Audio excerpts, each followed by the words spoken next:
Greetings, race community. Brent coming in live with today's guest, Bill Miller, who serves as CEO of the Kean University Foundation in Union, New Jersey. Welcome, Bill. Good morning, Brent. How are you?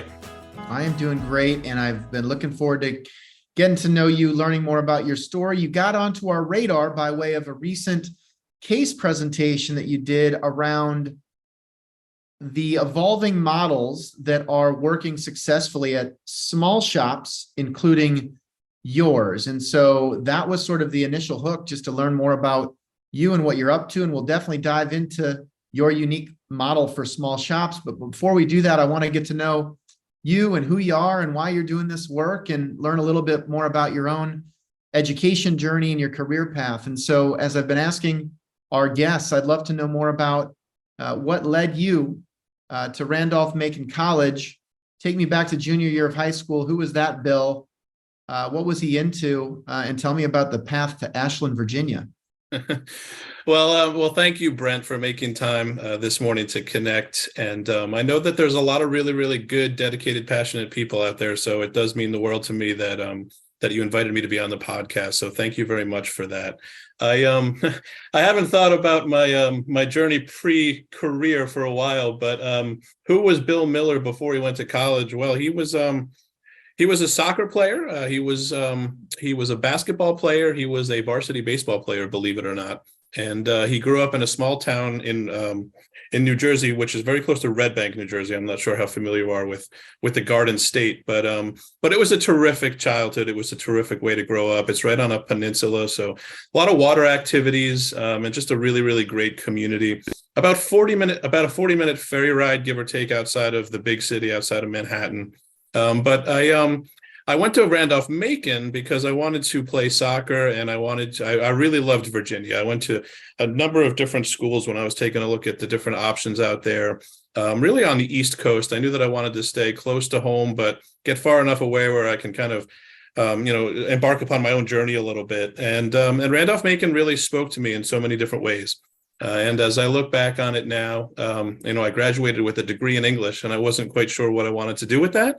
And as fate would have it, I met the late CEO of CCS Fundraising. His name was Bill Hanrahan, and he took me under his wing, and that's how I learned the business. And 20 years later, it's all I know, and I hope to have at least 20 to 40 more years doing the work that we're doing.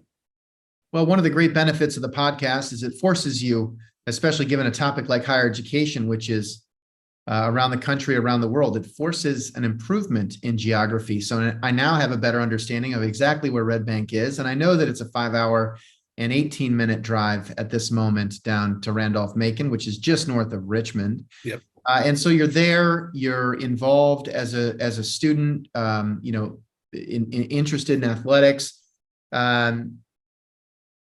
Is fundraising on your radar as a student? What led you to get connected to Bill?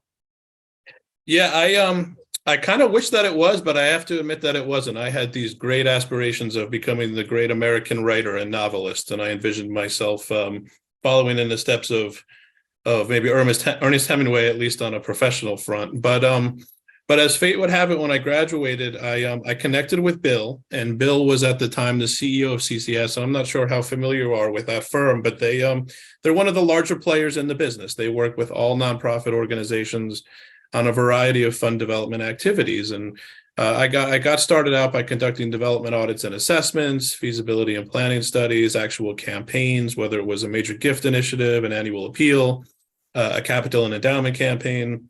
And that's kind of how I got into the world of philanthropy. We did do some philanthropic work in my fraternity when I was at school, but that was really the extent of my knowledge of the space. And I know today that it's becoming a much more recognized field, a much more sophisticated field.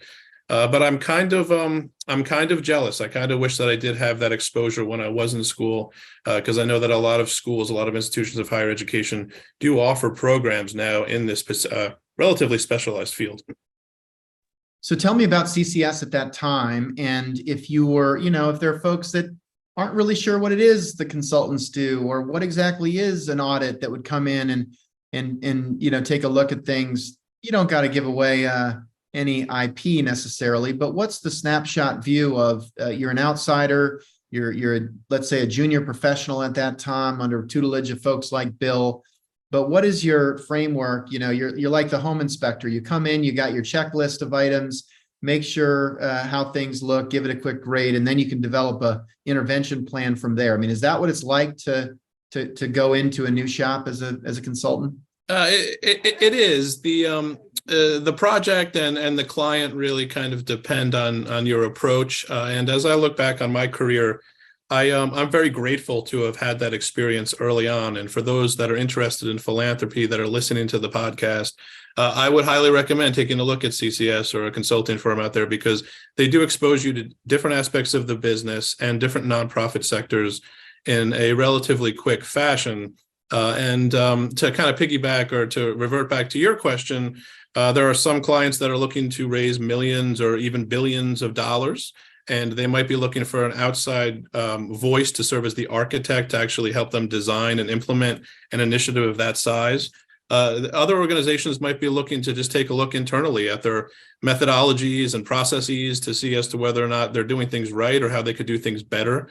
So that would be more on the development audit side of the house. And then some organizations know that they want to raise a lot of money, but they're not quite sure how to do it or how much money they can raise. And in those instances, they sometimes partner with outside counsel to launch a feasibility and planning study to see as to whether or not there's an appetite for a major philanthropic undertaking amongst the different constituents that that the organization may have. So doing those types of different projects, embedding yourself in the life of different communities, it was really, really valuable and really, really important work. And I still stay in touch with some of those guys at CCS because it was just such a great experience for me.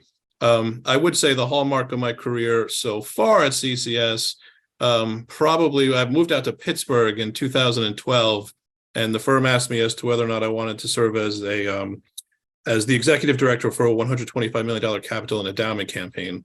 And at the time where I was both professionally and personally, that was something that I couldn't say no to. So I actually moved out there, and CCS's model is a little different than other fundraising firms, although I think the models are changing in the industry. But when I was at CCS, I was a full-time resident consultant, right? So I was essentially an extended member of the advancement shop or the development office. And I was there 5 days a week, working with the staff, working with the leadership, working with donors and prospective donors. So that's what we did when we went out to Pittsburgh. I actually set up shop out there, and believe it or not, we didn't even have a centralized database of constituents. So we had to construct and build a database. We had to raise a lot of money, and we had to build a team that ended up growing to be larger than 20. And at the end of the day, with a lot of luck and a lot of hard work, and I was very fortunate to be working with some really dedicated professionals, we finished with about $230 million in commitments. And at the time, given the sector I was working in, we actually broke a fundraising record. So that kind of exposure, that's a long-winded way of saying you can get that kind of exposure if you work at a fundraising firm, and it's a great way to really accelerate your career if philanthropy is something that interests you. I love that. It's a really neat example. And I also understand that in addition to that sort of domestic work and shipping over to Pittsburgh, you also shipped over to Paris or somewhere else in France and had an opportunity to get both sort of international life experience, but also work experience. So I love that Pittsburgh was the highlight, though, not Paris. Well, I'm not going to say that Paris wasn't a great time, both professionally and personally. I actually went out there a few years before Pittsburgh, and I was working in the 7th District for an organization called the American Church in Paris, and they're located right on the Seine. I think their address was 65 Quai d'Orsay. And as you can imagine, just raising money in a different country, raising money in different currencies, whether it was raising money from folks that were living in France, or a lot of the money that came to the American Church in Paris actually came from the States, from expats that were at one time in France. But going back and forth between two continents, working with volunteers in both the US and in France was an amazing professional experience. And then on the personal side, I was as I was telling you before we started the podcast today, Paris might be the most special city I've ever been to in my life. I mean, London is pretty cool too, but Paris is really tough to beat. It's just wonderful culture, wonderful food, wonderful wine, wonderful everything. And now that my daughter is 10 years old, she's already lobbying me to get back to Paris. So I'm hoping that if I'm lucky enough, I will get back there one day. I swear I didn't set this up, listeners, but I'm going there in 5 days for the first time. So I'm going to hold off on my desire to just basically get Bill's favorite spots in Paris and to sort of be my travel agent here on the rest of the episode. But it's very tempting to do that. But I will ask you instead, what are some of the broad brush observations regarding philanthropy in France, philanthropy in Europe? What's exactly the same? What's completely different? If there are general conclusions you can share. Yeah, well, it's it's obviously a different culture and it's a different mindset, right? And one thing about philanthropy in America, and it's why I think it's such a wonderful, wonderful profession to embark upon, is that it's a major priority, right? Last time I checked the Giving USA report, almost $500 billion was given away across the country. That's a huge number. And the majority of that funding, as you know, comes from individuals. It doesn't necessarily come from huge corporations. They're very generous and they play a very important role in the philanthropic landscape. But it's just ingrained in the US or the American culture to give back. And I actually looked up the definition of philanthropy, and believe it or not, it's the love of humanity. And I think that really speaks to Americans and how generous they are, right? Because people ultimately give to people. In France, philanthropy is also very important, but it's different, right? Because there's different cultures, there's different expectations, there's different structure within society. So the conversations that you're having with a prospective donor in France could be very different than one that you're having, obviously, with somebody in the States.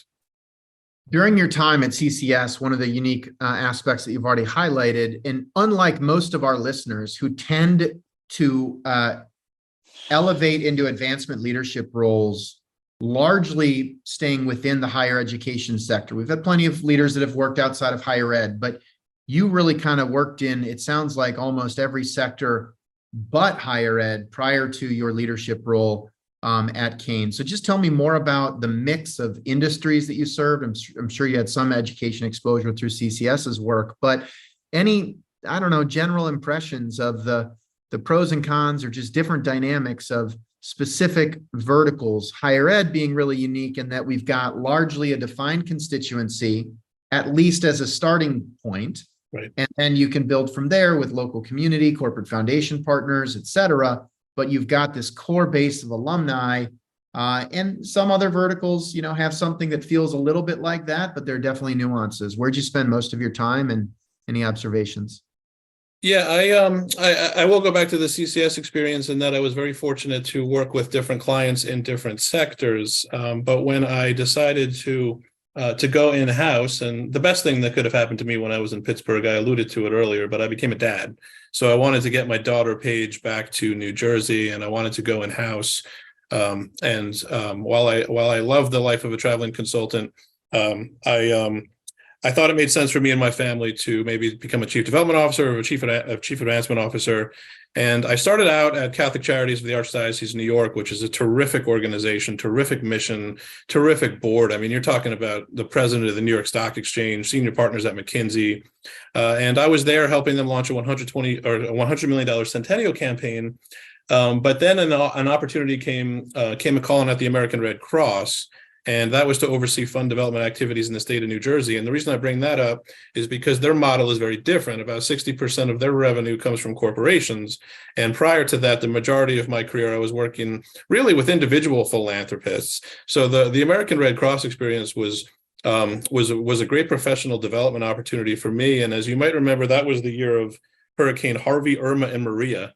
So it was kind of the trifecta. So we were pretty busy, but we did finish that year with about $35 million raised for the state of the region of New Jersey at the American Red Cross, which at the time I think was a record-breaking year for us, and the team really rallied and did a great job. But what I'm ultimately getting at is because I've been exposed to different sectors and different industries, certainly all of them are important. I very much value the work that's done in every particular sector or area of the nonprofit space. But for me, being a dad, I would argue maybe the most important thing we can give our children is an education.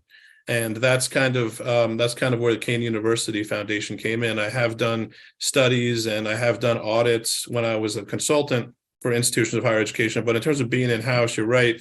This is my first experience actually working as a chief development officer for a college or a university. And I got to tell you, it's been an amazing ride. I've been here for about 5 years now, and the philanthropic output is improving year over year. Our donor count is actually increasing, and as you probably know, there's a dollars up, donors down trend taking place right now. So we're really proud of that, and we're really proud too of securing the largest gift in the institution's history over the last 5 years. So there's a real momentum and buzz building on the foundation side of the house. But what any organization needs, whether it's higher education, whether it's healthcare, whether it's the arts, is you need a couple of key ingredients. You need a good story to tell, right? And we certainly have that here at Kean. But how you tell your story, that case for support, that's really important. And you also need a good group of leaders, right? So not just the university president or not just the bishop or the CEO. You need a solid board. You need folks that want to help you and want to provide support. And that's also internal leadership too, right? Like I have the utmost respect for my academic partners here at Kean University. They're so committed and they're doing such amazing work as we really transform this organization and take it to the next level.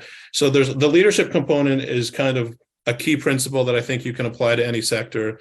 But then there's also a couple of other things, and you touched on one, right? Like you need a bunch of friends, or you need a pool of prospective donors. And the higher education space has alumni built in, but I will say that we're also very fortunate in that we're developing a number of corporate partnerships. We have friends that are on the foundation side. We have friends that, believe it or not, are even on our board of directors that are not graduates because of the work that we're doing. So you certainly need to build or think about ways to build that pool of friends and that network. And then the last thing for me is you need a plan, right? And that's ultimately kind of my job and our job as a foundation team. But to work with our board of directors, to work with university leadership, to work with prospective funders and philanthropists, to implement a transformational plan, because as you know, there's a 1.5 million nonprofits out there last time I checked, and there's a lot of philanthropic competition. So we have to make sure that the story we're telling, the plan that we're implementing, is a worthwhile philanthropic investment for those that are interested in possibly helping us.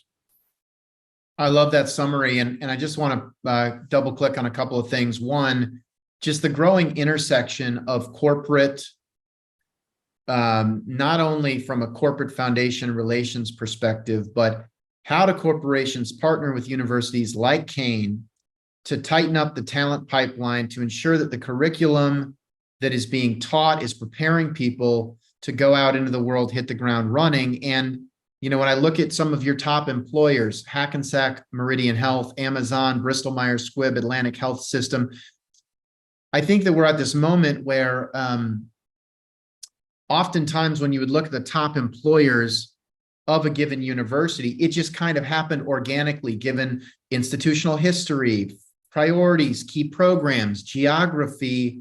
And then you wake up one day and you're like, oh, Hackensack Meridian Health is our top employer, versus like, we are going to be a conduit of talent to prepare students to go work at Hackensack Meridian Health. And we're going to partner with them to develop the right kind of curriculum to do even more of that sort of work. Oh, and in doing so, that might inspire philanthropic investment, because now they're not only seeing it from a philanthropic view, but they're seeing the intersection of philanthropy and their business and their talent pipeline. And I have no idea if you've ever talked to or know anything about Hackensack Meridian Health, but it's meant to be an illustrative example of ways that institutions like yours are partnering more closely with corporate outside of your traditional CFR model. What are you seeing in that regard? What is Kean's role in that sort of regional talent pipeline development?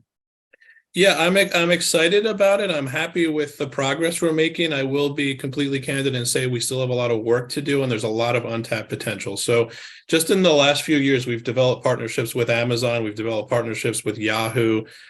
We've developed partnerships with a number of leading companies across the country, but also those in New Jersey too. Prudential is a major player in the state of New Jersey, and we have a wonderful partnership with them. They're terrific friends. But you're right. They're not just looking for that transactional relationship, right? It's a mutually beneficial partnership. So at the end of the day, by the way, I mean, you would contrast that with maybe like the Red Cross model you were describing before. What is the Red Cross, what the Red Cross can provide to those corporate partners is radically different than what you all can provide, right? I think they are, and you did the work, but like, tell me about the difference between the pitch in leading the Red Cross development work in New Jersey versus leading Kean University development work. Sure. What do you say to an employer in scenario A versus scenario B? Well, at the Kean University Foundation, I think an employer would be interested in developing maybe mentorship programs, maybe developing some type of recruitment pipeline, if that's depending on the specialty or depending on the educational courses offered at Kean University. Some of them might be interested in serving on our foundation board or providing leadership because CSRE is a major topic right now. And I don't know if you would know this, but Kean University is actually one of the most diverse institutions in the country, and we're really proud of that. So there's a lot of reasons that we think we're a terrific partner for some of the companies in New Jersey, the tri-state area, and even across the country. On the American Red Cross side, it's a little bit different in that the feeling is different, right? So the American Red Cross exists to help people during a time of disaster or something unforeseen and uncertain. And the corporations, at least in my experience at the Red Cross, really step in a big way if there's a hurricane or if there's an unforeseen natural disaster.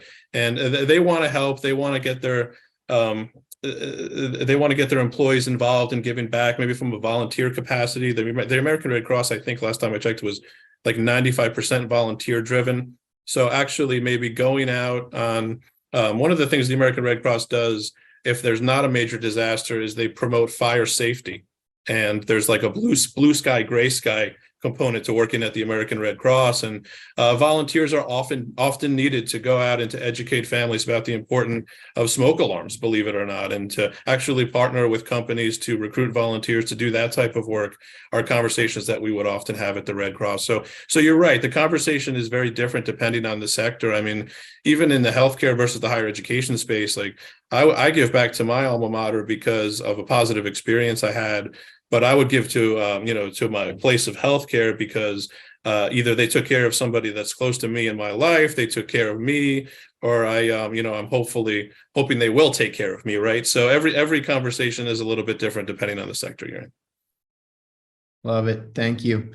Tell me about the small shop content, your involvement with CASE, what inspired you to put forth that presentation. And it's interesting because I think without having known a lot about Kean University prior to us connecting today, you could look at it on surface view and say, ooh, I bet that is a university that is challenged in today's environment of declining enrollment and the pressures that we've seen and student loan and blah, blah, blah. But you already led with the momentum that you have, the growth that you're seeing, the continued upside. It is definitely not a woe is me story that sometimes, is getting the headlines out there. And so why do you feel so strong about the competitive positioning of Kean, and what inspired you to sort of share your view of how that small shop model can be sustained and really grow in the coming years? Well, yeah, thanks for the question. I mean, Kean overall is just in a terrific place, and it's really the right time. It's the right institution. It's the right group of leaders. I'm not sure, again, how much you know about Kean University, but you're right. Some of our competitors are struggling with enrollment issues or some other challenges. And we have we don't have that challenge, right? Our freshman enrollment was the largest class ever last year. So why? I'm just more curious, like there are so many examples where that is not the case. There is a macro, I think 8% decline in enrollment period from 19 to 22. So for you to have the biggest class ever, it just means, as much as we don't like talking about competition in this sector, you're taking share from somebody else, because it's not like there's just a whole bunch more students to go around. Yeah, I mean, at the end of the day, I would have to go back to President Repollet, our board of trustees, some of the leaders at the university, and the wonderful work that they're doing. But really, over the last 20 years or so, and this is also a shout out to everybody that's been along this journey for the last 20 years, there's just been so many wonderful things and transformational things that have happened at Kean University. I mean, we started out as a teachers' college, believe it or not. And we've since transformed. We're now a full-blown university. We're also the only university, public university, I should say, that has an actual campus in China. So from a branding perspective, I think that's certainly been helpful. Just from an academic course offering, I think we're getting better and better at what we're delivering. From an ROI standpoint, and this is a real shout out to the board of trustees and the president and folks at Kean, but we didn't raise tuition for a couple of years during the pandemic, and we were able to navigate those waters better than some of our competitors. And we're also just recently were recognized as the state's only urban research university, and that's a distinction that I think some of our competitors can't make, and that's a really important part of President Repollet's vision. And I think it's already paying off for us as an institution, as a Kean family, but I think we're just scratching the surface on the potential. And then, sorry, I didn't address your second question about the foundation. So the foundation is, to my knowledge, has a unique model in that I'm actually employed by the foundation. My team is employed by the foundation. We're very much a part of the Kean family. But one of the things that we're doing that other places aren't doing is we're overseeing our own human resources, our own information technology, our own benefits. So the team is really running a business with a history and a built-in donor base and pool of prospective donors. And that's exciting, that's fun, that's challenging, and that's a little bit different. And I thought that Case might be interested in that. So myself and a couple of our team members went up there. I think it was March, we presented in New York City.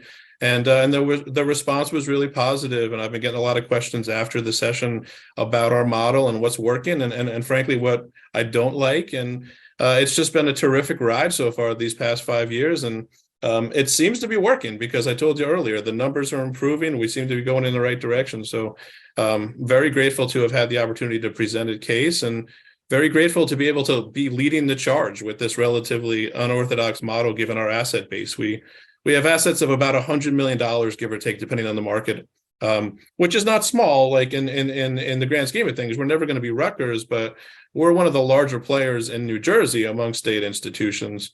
However, with that said, we obviously don't have $1 billion or a $50 billion endowment. So our model is, to my knowledge, we're one of the only ones in that cohort that seem to be doing this. Tell me more about the investment in China, the commitment there, the risks, concerns. It's got to be complicated, but clearly it's been a source of growth. How have you all navigated that? Yeah, I don't want to speak out of my lane because I don't oversee the China relationship. I can say that I did go over there when I first started. The campus is absolutely amazing. It's in a city called Wenzhou, which I hadn't really heard of before I started at Kean, but believe it or not, it's a city of 10 million people, which is a huge city. But the students over there, they also come over to our Kean campus, and they're just terrific. I believe Wenzhou Kean University just celebrated its 10-year anniversary. Enrollment continues to increase over there. It's a full-blown U.S. curriculum, to my knowledge. So we still very much kind of shape the education that the students experience over there. But if you do want more information, or if you're interested, I can certainly connect you with maybe our provost or some representatives at the university who could certainly speak to it better than I could. Appreciate the oversight and the overview. And going there had to be a trip. And my understanding is there are at least 11 cities in China with populations over 10 million, most of which no one listening can name, including me. So that is that. But so tell me just more about the future of the foundation, the future of the development work.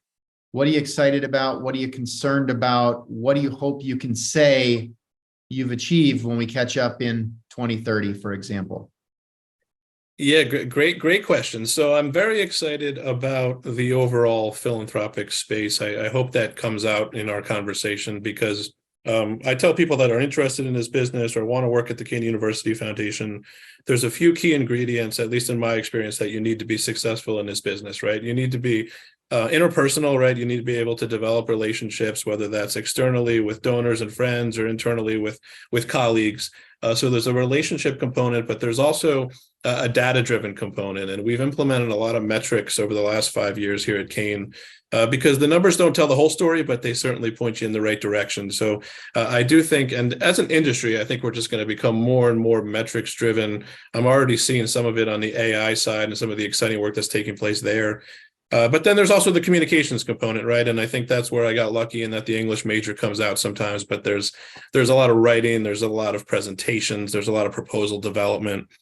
And honestly, there's a lot of listening. Listening is a really, really important part of our work, and making sure that we're aligning the donor's interests and intent with our respective mission and what we're trying to accomplish. And at the end of the day, the most important ingredient that I think you need to be kind of involved in this business is passion, right? So really genuinely believing in the work that you're doing, because it's not a 9 to 5 job. There are days where you're working pretty hard. There are days where it's kind of like a flow, right? There are days where you can get out a little bit early, but if you got a gala coming up in 2 weeks, like we do, for instance, you certainly have to put in the time and make sure that it's a successful event. So overall, I think that I'm seeing that in the industry. I'm excited about where the industry is going. I'm seeing really serious, sophisticated professionals. And even 20 years ago, you kind of fell into this business, right? But now people are actually making a real effort to build a career out of it before even graduating from college or university. So I'm very excited about where the space is going. I will say, we all heard about the dollars up, donors down crisis that I was talking about earlier, and the generosity crisis. I recently read that wonderful book that Brian Cummings and Nathan, I think, Chappelle wrote. But 20 years ago, believe it or not, I think 2 out of 3 Americans were giving back, and now it's less than 50%. So as an industry, I think that's something that we have to be aware of, and we have to make sure that we try to combat as much as possible. And then there's also an industry-wide challenge on the burnout piece, right? Because the one danger with being too passionate is that you can burn out. And we have to be careful of that. I mean, there are folks that I think on the major gift side that only last 18 months in a position. I recently read something from the Association of Healthcare Philanthropy that even chief development officers are burning out after a 3-year period. So actually taking care of ourselves as much as we're trying to take care of the organization, I think is going to be really important as the profession moves forward over the next 10 years or so. And then on the Kean University Foundation side, I hope when we connect again, I can tell you that we just concluded a very successful university-wide fundraising campaign. So when I started, I conducted that development audit and assessment. It was relatively informal. I didn't hire a consultant, but I kind of did a lot of the looking under the hood, taking a look at the systems, the methodologies. I took a look at what our constituents wanted the foundation to do, what they wanted it to accomplish, what the overall perception of Kean University Foundation was. And I did benchmarking too. And that was kind of step one in the Bill Miller master plan for Kean. And then step 2 was to launch a feasibility and planning study. And we just concluded that. And the overall recommendation was that we do move into a major fundraising campaign. And our board of directors, our campaign steering committee, just unanimously endorsed that we do proceed with our next campaign here at Kean. And Kean hasn't done a campaign since 2008. That's about 15 years ago or so. So it's certainly time. But now we're in the very, very early stages of taking a look at what that campaign is going to be, how it's going to unfold, what's the timing, what are we raising money for. So I do hope that when we connect in 2030, I can tell you that we had a very successful campaign that's transformed a lot of lives, not just students, but also our faculty, has helped to augment our research and the great programmatic work that the university is doing. And I'm not sure if you've been to our campus or if you've seen pictures, but you're certainly more than welcome to visit. But we have really top-notch facilities, and we want to maintain those as well. So if I can tell you that 7 years from now, I'll be a happy man. Sounds like a plan. I'm adding a calendar reminder to reach out in 2030 in June. So stay tuned. You mentioned the gala. It's upcoming. It's taken a lot of your time. The gala that you haven't done in 4 years in light of pandemic and all of the associated disruptions with that. And it is representative of one of the most in-person pre-pandemic, the opposite of the Zoom meeting, And so I'm curious, as you think about, where we're settling out now in 2023, how your view of sort of the importance of the in-person things like the gala has evolved or not. And then also what your view is of the role of technology and the virtual, even as we look forward to being able to do things like galas. Yeah, we talk about that kind of stuff internally all the time, and I'm really excited about our gala because you're right, we haven't done one in 4 years, and there's different reasons for that. But the thing that I love about the gala, obviously, it generates revenue and it helps to support our mission, but it brings in new friends, right? So there's a branding component, there's an increased awareness component that I think is really valuable. So I'm very excited to not only be spending time in a couple of weeks talking about the great work that's taking place at the foundation and talking to some of the donors who have continued to support us all on the way. But I'm also very excited to meet some new friends. And I think there's a lot of value in that. I think a lot of organizations missed that during the pandemic. And you certainly don't want to be overly reliant on one stream of revenue. I know there are some nonprofit organizations that struggled because they literally couldn't do any events. Luckily, we're diversifying our revenue streams and we were able to make it through.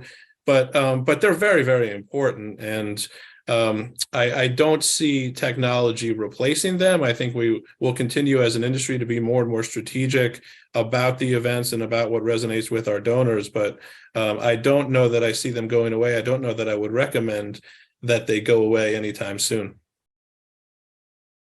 Love it.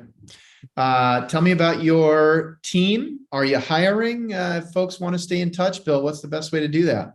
Yeah, we have a terrific team. When I started, believe it or not, we had 4 people on staff, and we now have 12. So we've tripled in size. We used to call ourselves small but mighty, but now I guess we're kind of medium but mighty. But yes, as we go into a campaign, as the different phases unfold, we will be looking to add talent and to add positions. For an organization of this size, don't quote me on this, but I say we'll probably land with around 20 or so, give or take. But there's definitely an appetite to build out the program, and that's a huge shout out and a thanks to our university president and our board of directors who really value and see the value in philanthropic work and what it can do for the university. So very grateful to be growing. I know a lot of organizations aren't in that situation right now, and I'm thankful for that. Let's say that other people listening are also thinking about heading to France this month.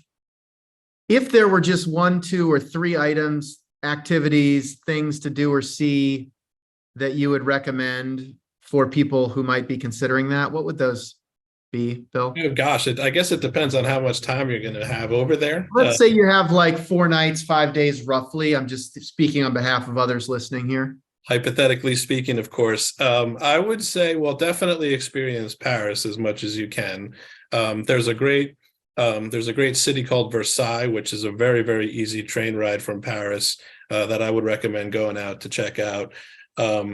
If you have the time, it was probably one of the most majestic and amazing experiences of my life, even if you just spend a day. But take a train ride into the French Alps. Chamonix is where I set up shop, and oh my gosh, it was one of the best places I've ever been to in my life. I mean, even if you're not a skier or if you're going over there and it's not ski season, it's just the beauty and the mountains. It's certainly worth checking out. Go to Sacred Heart Cathedral. If you're a Doors fan, check out Jim Morrison's grave. Make sure you just take some time to sit back, relax at a cafe and have a glass of wine or a cafe au lait. And just embrace yourself in the culture. But I'm jealous talking to you. It's been a while now since I've been over there, and I really, really, really can't wait to take my daughter over there. Love to hear that, Bill, and wish you the absolute best as you continue the growth story that you're living through at Kean. And it's just very exciting and energizing. And so with that, I'm just going to wrap up today's episode, but I'd encourage our listeners, reach out to Bill. He's on LinkedIn. Kean University Foundation CEO. Thank you so much for being here. Best wishes for continued success, and get that trip planned with your daughter. Well, thank you, Brent. There's so many good people out there, and it means the world to us that you took the time to talk to us a little bit today about Kean University and my own personal career journey. And I always enjoy meeting people in the business and in the space. So thank you for your time, and I do really, really, really wish you all the best as you embark on your journey trip or your France trip. Can't wait to hear all about it, and hopefully you'll take some pictures too. You bet. Love it, Bill. Thank you, man. Be well. Take care. And with that, thank you, Raise Community. Brent signing off with today's guest, Bill Miller from Kean University. Take care, everybody.